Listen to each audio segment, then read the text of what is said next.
guys, and welcome back to my channel. I'm Sydney if you're new here. Today we are doing a Q&A. I love doing these in the car because we just are chit-chatting on FaceTime. You know what I mean? We've not done a solo Q&A in a while. I did one with my mom, and a lot of y'all said that that was one of your favorite videos I've ever posted, which is so sweet. I am so glad that you guys liked that one, and I'm excited to just jump into this one. I get a lot of questions that are very general, like how old are you? I'm 25. Where are you from? I'm from Kalamazoo, Michigan, and I went to school at University of Alabama, and then now I live in Tampa, Florida. And I've lived in Florida for what, 2 years now, I guess? Has it been a little bit more than that, probably? Yeah, around 2 years, I think. And I absolutely love living in Florida. I get that question some. I miss the seasons that Michigan had, but I do not miss like the gray weather and whatnot. I definitely can see myself living in Florida long term. My family is kind of scattered all over the place. My mom, I have divorced parents. So my mom is in Ohio, and then my dad, he actually is in Michigan and in Florida. He goes back and forth. So I have him around here a decent amount, and then my sister is basically why I moved to Florida, because she lives not too far from me at all, and I became an aunt in the past year and a half, in October of last year. When she found out that she was expecting him, I ended up moving to Florida and haven't looked back since. I met my future husband, so we are getting married in August, and we're getting married in Michigan, which is obviously where I'm from, so I'm really excited about that. And I actually don't think I've shared where I'm getting married at all to anyone. So I'm getting married in Michigan. Talked about doing it in Florida. It just was going to be too hot and unpredictable weather, and I'm not really a beach wedding type of a person. What's a non-negotiable part of your wedding?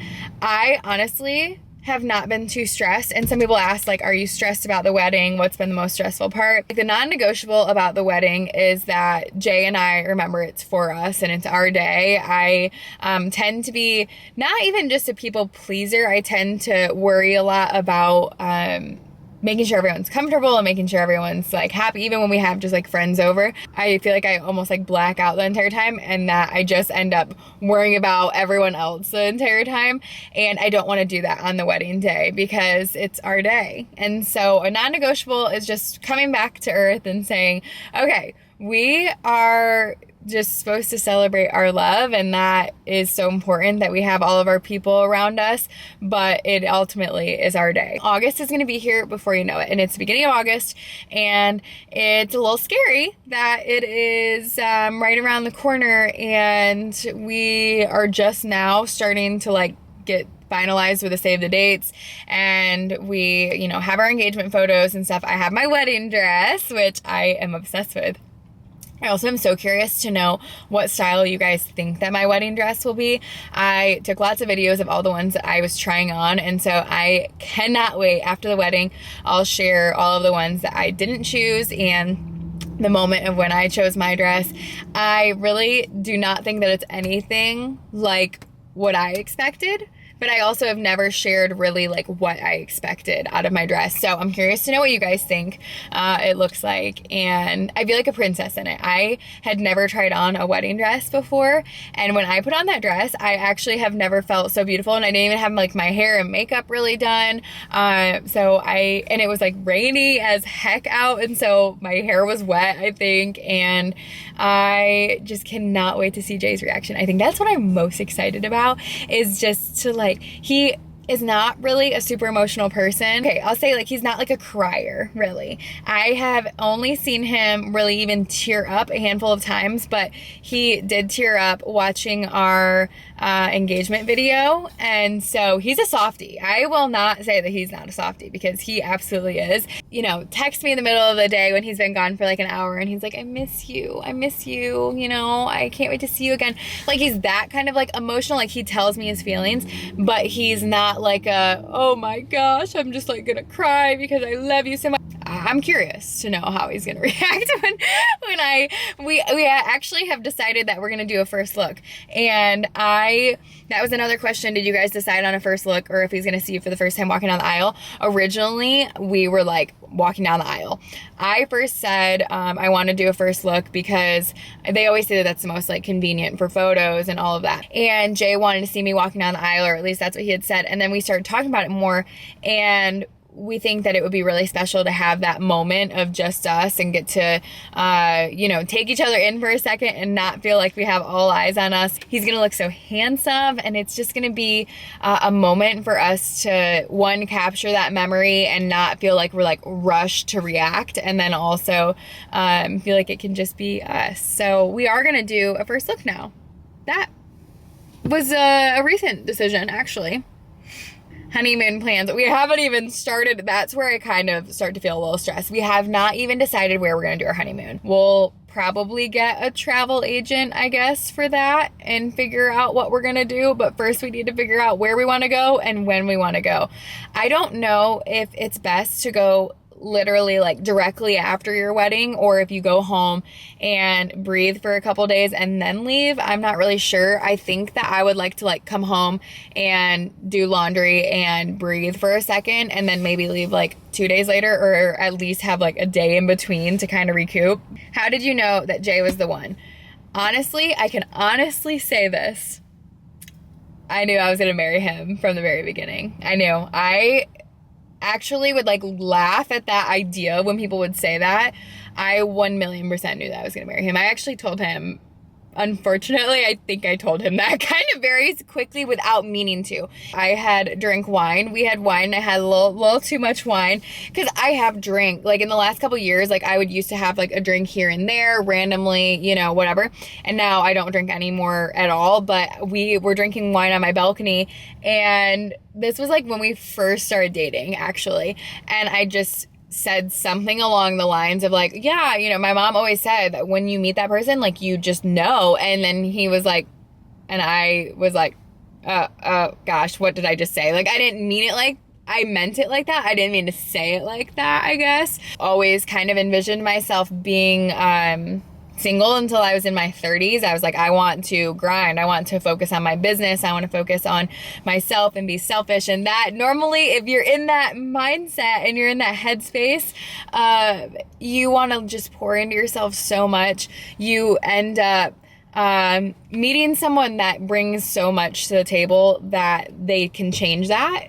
And if you are searching for someone, sometimes I think that's what happened earlier on in my life, like high school and college and whatever. It's like if you met someone and you want a relationship, a lot of time, and that's not a bad thing to want a relationship. Obviously, everyone eventually will want someone in their life, of course, but for the most part. But if you're searching for it, sometimes you can create someone that you wish that they were rather than see who they actually are. I don't know if that makes sense. Like you can almost romanticize all of like the bare minimum things that they do because you want them to be some extraordinary person. So with Jay, I was like trying to find every idea and reason that I could come up with as to, okay, why do I need to bring myself back to earth? Like this is too good to be true.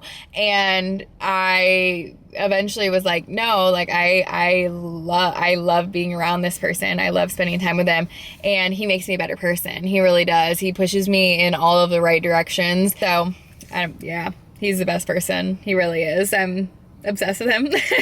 Someone said, how did you know Jay was the one? Which I just answered. And then they said, struggling in my own relationship. I will say this much. If you are doubting the person that you're with or the way that you feel in a relationship, I recommend praying on it and really thinking deeper into it and wondering why you're staying, I guess. Is it out of convenience, or is it because you're used to it and it's something you're comfortable with? Or is it because you love that person and they make your life better and easier and they put you first? I don't know. I think asking those questions and really being almost a little transparent with yourself and say, okay, is this person actually someone I can see for the rest of my life and growing old with? Or is this someone that I keep going back to because it's a never-ending cycle of going back to what you're comfortable with? Because I understand that that's easy to do, and it's not easy to break a cycle like that, but also you have no idea what's on the other side of that. I always think back, and Jay and I have talked about this, it's like the things that we've left behind in our lives. I think it's probably a good thing that we left those things behind so that we were able to end up as the person that we're meant to be and also who we're meant to be with. You have so much going for you that you have no time to be sitting around with someone who's going to hold you back. We don't have time for that. How many kids do you and Jay want? I think we've agreed on that we would ideally like 2. I don't think that we're like, planning on one thing or another. We just are gonna see what's in store for us. But I think both of us are kind of like 2 sounds about right. I used to think that I wanted 3 kids, but I've been a babysitter for a long time, and also I've been with Ty, my nephew, a lot, and kids are a lot. So we're gonna take it one by one. Is it stressful being an influencer? Okay. Yeah, it depends on what stressful means. You know what I mean? Like, I think that some people think it depends on who the influencer is, obviously. I consider myself, I have a management team, and I basically feel as though I work for my management team and all of the brands that I work for. You know what I mean? Like, I sign contracts and I have deadlines and I have to get work in. And if I don't get them in time, then I ultimately could end up basically getting penalized, not paid, or could lose the opportunity to work with them again. So it's not all willy-nilly. But in the beginning of doing influencing, obviously there was not much pay to that at all whatsoever for a long time. But I had a lot more freedom to post what I wanted when I wanted and not really have any deadlines. So deadlines honestly can be stressful, especially because being an influencer or doing social media is actually only part of my job. I have been, for the last year, doing a lot of the liaison stuff, which is every week of doing different meetings with them. And then I also do coaching every single day of my life. So I'd say coaching is the most time-consuming and stressful part of I don't even know if I would say it's very time consuming. For coaching, you're dealing with a lot of people's health and you're dealing with a lot of people's goals, and that is a big responsibility. And so I take that very seriously. So I think that having the deadlines of I do check-ins and making sure I get them back on time, making sure I'm answering messages and setting up phone calls with people and doing my team calls. And I think that probably being so time consuming makes influencing a little bit more stressful, just because I don't have all the time in the world for it. And I love creating content. I love it. I wish I had a little bit more time to be more creative with it. And so I want to do that more in the new year. That's definitely something I want to work on. Are you going to do the podcast again? That is a question that we get so often. And we hardly even did the podcast, for 5 episodes, I think, something like that. And we love podcasting. I love when I'm on someone's podcast. I've been on a decent amount of people's podcasts, and every time I do one, every single time that I'm on someone's podcast, I think, yeah, I need to get back into this. I think the problem with that is with Jay and I, we have such different topics that we want to go over. And that's fine because, kind of like the Skinny Confidential, his and her, is that still what it's called? Him and her, his and her.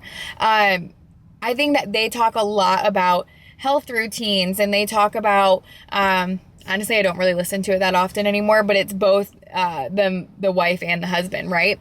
And so Jay and I were like, oh, well, people like to listen to, a man and a woman both talking about topics. And I think that we have some things that we really can expand on and talk on, but there are a lot of topics that we kind of shied away from just because they're not necessarily topics that the other person has much to talk about. So I don't know if that would be, solo episodes, or if we should just have a separate podcast. I think it's fun to do something together though, so that makes it hard. And also podcasting alone seems a little daunting. Like, I would definitely want to co-host, and he said the same, because it's more of like a conversation based type vibe rather than just chatting at people rather than chatting with someone and people overhearing it. So we've talked about it a million times, actually, and we have all the podcasting equipment. We love podcasting. We are on our friend Lucas and Amanda's podcast, What's the Recipe? And we both walked out of that saying, yeah, that's something that we want to do more often. Like, we love doing that. But also I share my life and I share content on so many different platforms that I felt like I was repeating myself. I would talk about something and be like, well, no, everyone already knows this stuff. Like, I already have shown them the things that I'm catching them up about. I've already talked about all of these different things where I just felt like I was repetitive a little bit. I don't know if I was, but a lot of you guys know a lot about me and not a ton about Jay. And so it would be kind of like us asking him questions. He would talk and that'd be new information. But then when I would talk, I'm like, I feel like all of our listeners already know all of this stuff. So we'll see. Best relationship advice. I would say put your phones down and get to know that person. I really will say that, because the person that you're with and the person that you're dating or married to, how well do you actually know them? And I am a question person, so I'll figure out all the things about you. But it's so easy to get so busy, and I'm so guilty of this, to get so caught up in work, to get so caught up in life that you forget about the person that's right next to you, and you're on your phone at the end of the day and you're scrolling and you're looking at everyone else's life and you're not focused on the person that's with you. So I think that changing those little habits, like before bed, if you guys are sitting in bed or you guys are sitting on the couch, put your phones down and chat, and maybe even get those question cards that ask those like deep questions. I love those questions on those cards. They're like things that would never come up in a normal conversation. And I started loving Jay so much more when I got to know him a little bit better. And that sounds so silly, but we dated for a while, and I think you can date someone and even be married to someone, quite honestly, and not really know them that well, and know the way that they think and the different things that bother them and the different things that make them feel loved and what inspires them. When you start to learn those things, it makes you appreciate and respect them so much more. Like, sometimes I just, and know what they've gone through. So I'd say my best relationship advice is to know the person that you're with and value that person over your social media and even over your job, because I will say that, Jay comes first. He comes before my job, and he'll push me to be consistent with my job and prioritize that. But at the end of the day, I have to have those boundaries that I lacked for a while with work, and I would work past the time he'd go to bed, and then we would not even have, like, sometimes we'd go days and I wouldn't even know how he's doing. We would just be like, oh, hey, what's your day like? Okay, cool, perfect. Well, have a good day. And we'd see each other in the kitchen, and then we would, this is basically in the apartment, but we would go however long and not actually sit and be like, hey, are you good? Like, how are you? And actually talk to me about, what you're feeling. So, I don't know, prioritize them a little bit more, I suppose. Goals for 2024. Okay, I'm not really a New Year's resolution type girl, but I'm a goals girl. I really am. And I need to find a new passion project. I think that the liaison stuff had been my passion project for the past year, and I was able to kind of get like my creative outlet out with that, and loved doing like the marketing side of things and do the design process with them. And I also had my One Up Nutrition launch in the past year as well. And so I had that. I got engaged. I've been doing a lot of wedding planning. I have been doing my 4-week program. So that was kind of a passion project, if you will. And I need a new passion project. So I think for 2024, I want something that I can pour into and get excited about and dream about, and something that's out of my comfort zone. So this past year has been a year of getting out of my comfort zone, especially the last 6 or so months of traveling so much. That's another thing I really want to do is just get out of my comfort zone in different ways than just travel. I think travel might slow down a little bit once we're married, just because I think that's when we'll feel like, okay, we're going to really just like settle into our routine. And it's hard to get into a routine when you're traveling, but I didn't really get to travel growing up, and neither did Jay. And so getting to, I had gone a couple places, don't get me wrong, but most of the places were in the States, and I really have not even seen the majority of the States. I went to California for the first time, I think, last year, and I just have so many places that I'd love to see and things that I'd love to experience. So I think 2024, first part of it definitely is going to be travel. We have our wedding and whatnot. But then getting out of my comfort zone in different ways, and maybe even finding new hobbies a little bit. I would love to take either tennis lessons, golf lessons, something like that as a fun hobby too. A lot of people's question, do you track macros? And someone said, I know you're not tracking anymore, but do you still track protein every single day? So let's talk about nutrition. And a lot of people had made comments just about like, oh, you know, you look like your body composition has changed, or, you know, what has changed and what's been different. I think that my body has fluctuated a lot over the years, so it's kind of hard to say. I think I've lost so much inflammation with going gluten-free, because I'm realizing with my functional health doctor that looking deeper into the whole autoimmune disease stuff, so why I keep saying the autoimmune disease stuff and not giving you guys like exact answers is we're still looking deeper into things. So when you go to a functional doctor, I think that this is very common, is that they do testing for all the different autoimmune diseases and just your hormone panel, and just give you an overall panel of, I did so much blood work, it's not even funny, but a lot of different areas of the autoimmune diseases would light up and say that they're abnormal. And so lupus lit up and said that that was abnormal, and there were a couple other ones. So I was like instantly thinking, oh my gosh, what in the actual heck?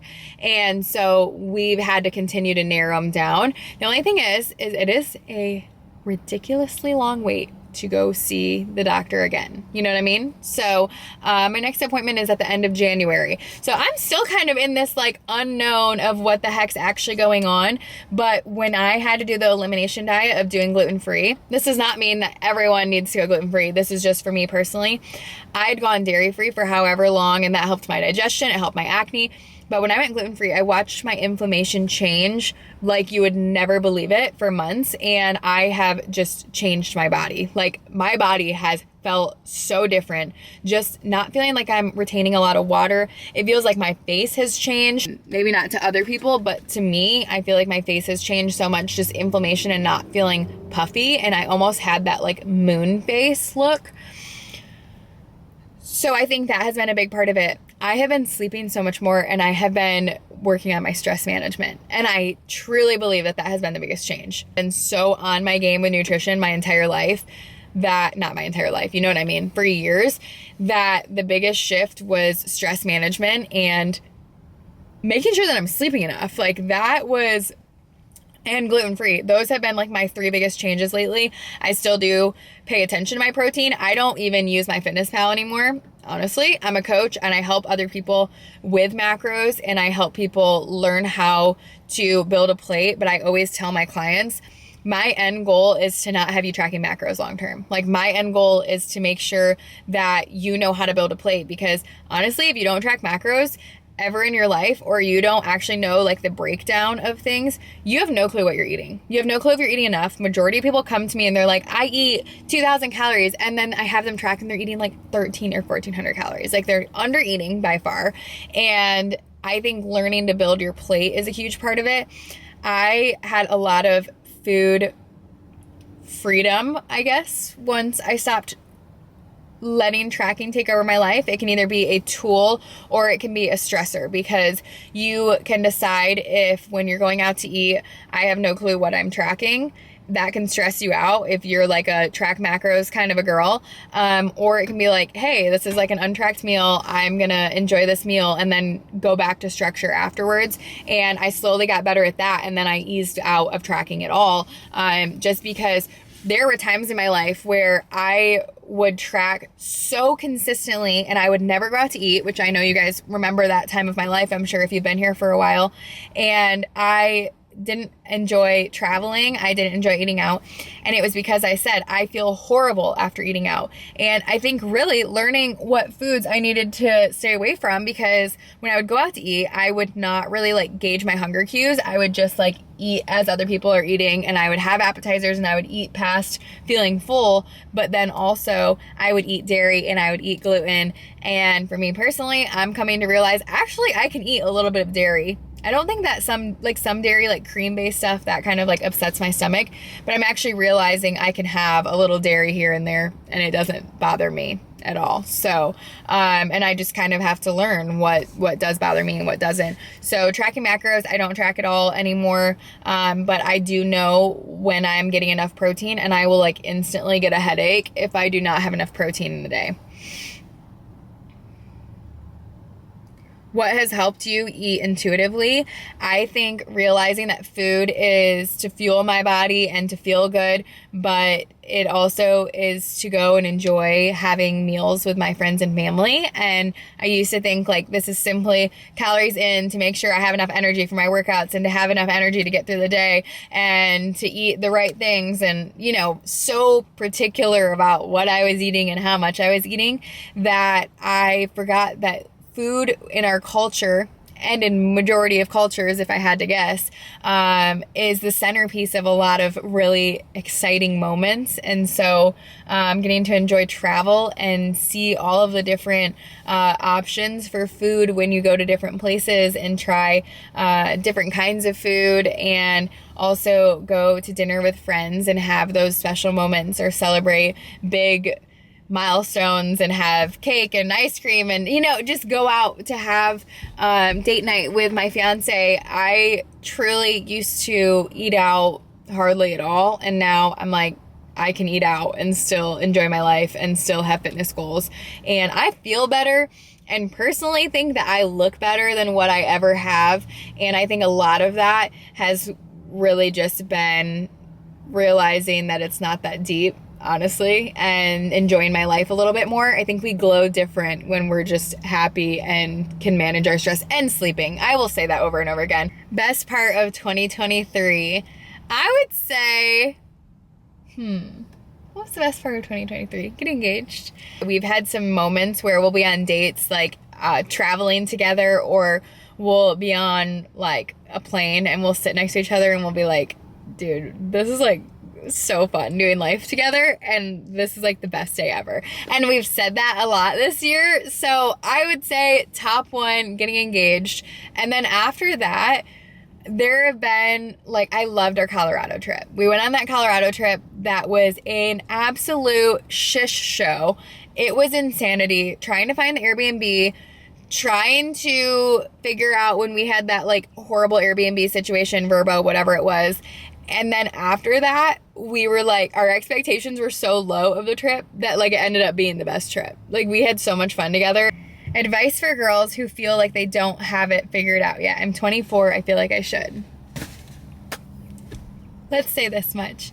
You have no idea what's ahead of you. You really don't. And I think a lot of times, I'm not saying I have it all figured out, but a lot of times I think that people look at the life that I have, the way that I have things together right now, and they think that either they should compare themselves to that, or they think that you just get there overnight. And I don't even think that I have it together. And I say that to Jay a lot. I say, like, man, I just feel like I do not have all my ducks in a row. I feel like I'm like an unorganized mess. I feel like I just need to get my life together. I'll say that very often. I think we all look at other people and we think, oh my gosh, like they are just so organized and they just seem to have everything figured out. And we never will say that about ourselves, because we know what's going on behind closed doors. None of us have it figured out. We're all just going with the flow. I personally just pray that whatever I have in store for me, even if there are uncomfortable years, months, days that lead up to that, that it's going to lead me to where I'm meant to be. And I said that. I prayed a lot of prayers that I was like, did I mean that? Did I mean to pray that when I was in my deepest valleys of things? But it all makes sense now. A lot of things are starting to be a lot more clear as to why I had to go through those times to get to where I am right now. I had a lot of financial stress in college. I had a lot of jealousy, honestly, of the other girls when I was in college at Alabama. Everyone seemed to be driving Range Rovers and BMWs and have it all. I had that thought going through my head pretty often of must be nice. Must be nice that they just get to be in their sorority and have all of their nice clothes and they get to drive their Range Rover to school when I'm riding the bus to school and I can't make my $500 rent hardly. You know, it's that must be nice mentality that I needed to get out of and realize that this season of my life, it is the building process, you know, and we've got some crazy things ahead of us. And so if you spend all of that building process time down in the dumps and feeling bad for yourself, you're missing out on a lot of growth that can be done to get you where you need to be. And I'm not preaching at you and I'm not telling you that take after me and listen to me, but I will say this much. I had a lot of really hard times in college and I went through a lot during that time. And I remember calling my mom and calling my dad and saying, when the heck's it my time to shine? You know, when do I get to have my, you know, exciting moments come, and how am I going to figure out what I want to do with my life? Because I want to do personal training, but I can't afford anything. And I want to, you know, follow my dreams, but also I need to be able to pay my rent. And I had a really hard relationship stuff going on, and watching my parents go through a divorce when you are in college is very, very hard. And I never even talked about that, but that is a very weird shift in your life. When you watch your parents get divorced as you're a quote unquote adult, you don't really know how to feel or how to cope with that necessarily. And so throughout all of that time, I had to pray and say like, hey God, whatever the heck you mean to build out of me, whatever I'm supposed to become based off of what you're putting me through right now, I'm just going to trust. I'm just going to trust that it's all going to make sense. And man, does it make sense. It really does. I'm at a spot in my life where I can look back at every hard moment and say, okay, that makes sense. And there are hard moments that I'm going through right now that I know that I'll understand later on. And so I guess a long answer short, or a short answer long, I guess, because I just talked your ear off about it. No one has it figured out, and we're all just kind of along for the ride. And that's what's exciting about life, is imagine if we were all just walking around knowing exactly what we're going to do with our lives, knowing exactly what life has in store for us. And what's the fun in that? You know, we have no clue what's ahead of us. And I love that feeling. I say that pretty often to myself in my prayers. I'm like, the fact that a year ago I thought that life was as good as it could get, and now I look back and I'm like, girl, if you had any idea what you have in store for you for the next year. But then right now at age 25, if I look back, so that was me at 24. So the person who asked that question, you know, me at 24, if I knew what 25 had in store for me, I probably wouldn't be so anxious about having it all figured out. But man, if you look back at 18-year-old Sydney, 17-year-old Sydney, 16, honestly, from like 16 to 21, 22, one, I wish I could just give her a hug. I wish I could go back and say, you know, you right now, you're going to have this life. And that's just by the time you're 25. I think my 16-year-old self would say, what the heck? That is not true. And the reason that I'm able to have the life that I do have, and that I can have the life that I'm going to continue to build, is because I believe that I deserve it. I deserve to have this life that I have right now, because the platform that I've created, I had some imposter syndrome for a while, and now I realize that God gave me a platform for a reason, and it's no accident that I have this life, and there's no accident that you have the life that you have. You just might not realize what God is building right now in your life. And I mean that wholeheartedly. And I wish that I could just hug each one of you and say, yo, if you had any idea what potential you have in your life and what you have in store for you, because I don't even know what you have in store for you, but I know it's good things as long as you believe that there are good things in store for you. So does that make sense? I don't know, but this was the whole time. So I know this is a long one, but I love y'all so much. And I'm so thankful for you. I'm so glad that you're here. So bye y'all. I'll see you guys in my next one, okay?